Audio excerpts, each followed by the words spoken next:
James's Adventure, a James the Red Engine story. It was a bright summer's day on the island of Sodor, and James thought that summer will never be the same again. But sometimes he can be a little bit wrong. That is why he loves the summer, because of his shiny red paint. But one night on the island of Sodor, the big gusting storm raged on the island of Sodor. Trees and branches were falling down, and a water tower fell down. And the storm was so terrible that it knocked everything down.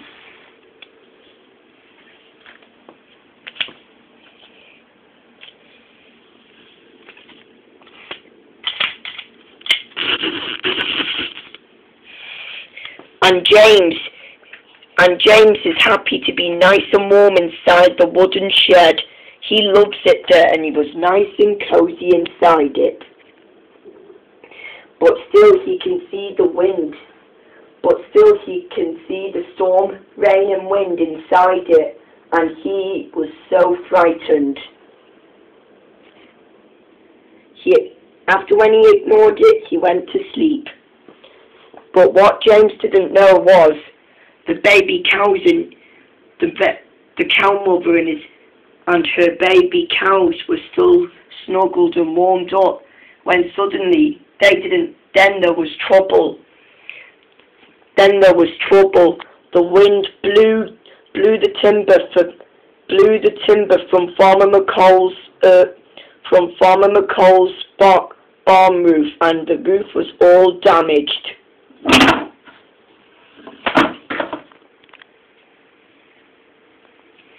After when the nasty storm was over, James came outside and was really shocked to see what the wind did, and with that he was feeling really surprised. The storm has caused a lot of damage, and James was so shocked to see what was going on. Farmer McColl arrived and saw what happened to the roof. The mother and her baby cows will be cold tonight, he said. I'll get some timber. There were no timber left, so he decided to phone the Fat Controller. The Fat Controller came in and spoke to James. James, Farmer McColl has phoned me up. What happened last night, he said. Now I want you to collect some timber from the timber mills and take it to Farmer McColl's farm for the roof, he said. Yes, sir, said James, and James puffed away. James puffed in and was ready in time.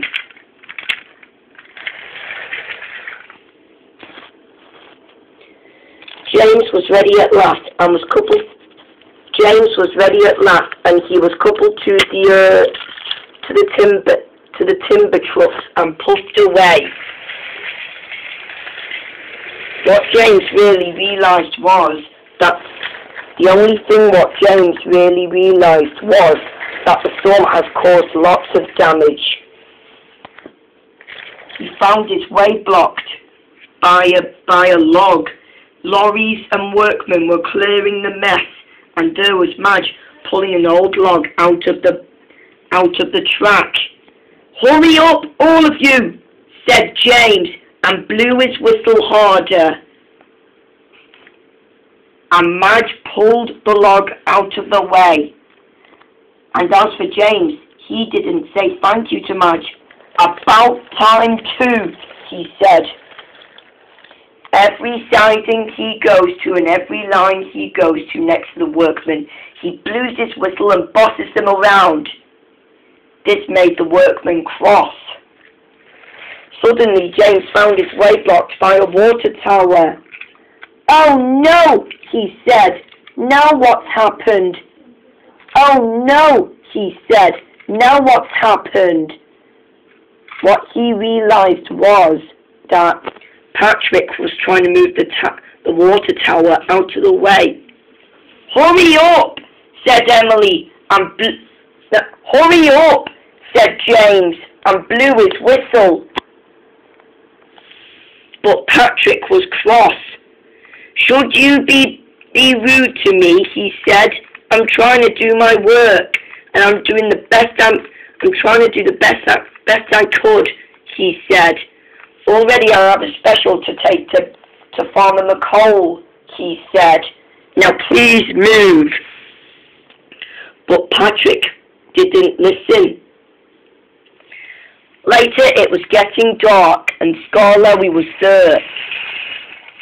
He arrived in and said good morning to Patrick and James. Hurry up," said James. But Patrick wouldn't listen.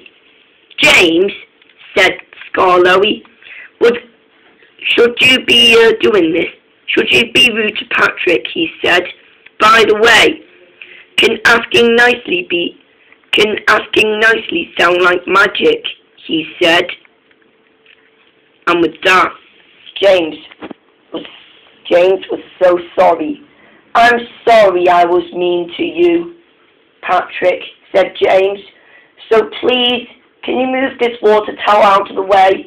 Because it's to help the baby cows." Patrick smiled. "Then I will." He tried his might, and at last he moved the water tower out of the way. "Thank you," said James, and James puffed away.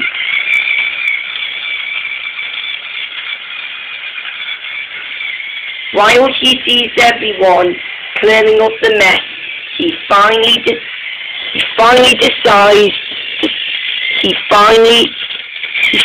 makes up his decisions, like asking nicely for moving out of the way.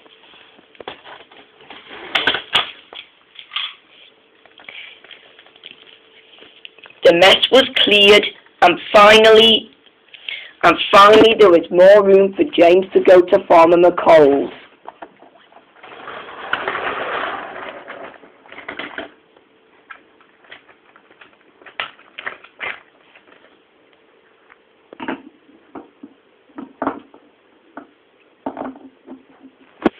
James finally arrived just in time, and the timber was ready to make the roof.